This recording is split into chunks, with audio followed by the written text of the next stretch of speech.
what advice would you be giving to someone that's has the ambition, that's looking to start moving up? What would you tell that person? Well, yeah. For first of all, I would say we've all been in that position at one time or another, right?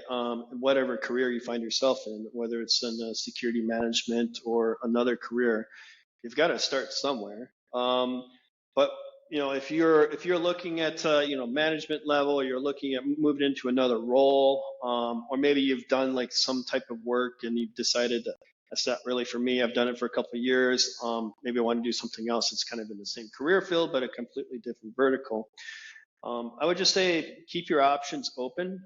Always be aware and talking and networking with folks that work in different industries and different verticals, different departments. If it's a large company or with other companies, it's always good to have that perspective that they can tell you. So in conversations, you can understand and you can like kind of envision yourself in their role, right? So you don't, because a lot of folks sometimes they get comfortable in a position. They're like, well, I'll just stay here because it's what I know. Okay.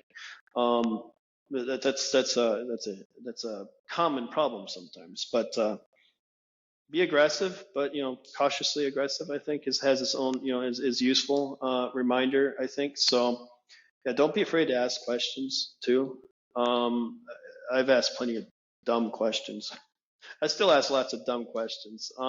So like if you don't know the answer, don't be afraid to ask the questions. There's probably a clever way to ask a dumb question. I haven't figured it out yet, so I just ask it.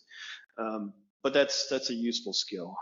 And those that typically will like not respect you for that are typically not those that you probably wouldn't want to be going to for career advice anyway. So that's what I'd say for that. I'd be curious to dive in a little bit more about what you meant by cautiously aggressive, which I thought was an interesting keyword in there. Right. Well, from the tactical perspective, coming from a Marine Corps background, it's that tactical pause. When you sometimes you get caught up in the momentum of the movement, whether room clearing or you're doing offensive actions or whatever the case might be. Sometimes that momentum will carry you beyond. You start driving faster than your headlights can see. You put yourself in a position that's too difficult to recover from. So be aggressive for sure, but have the foresight to look ahead and try to determine what the consequences are if you're successful, right?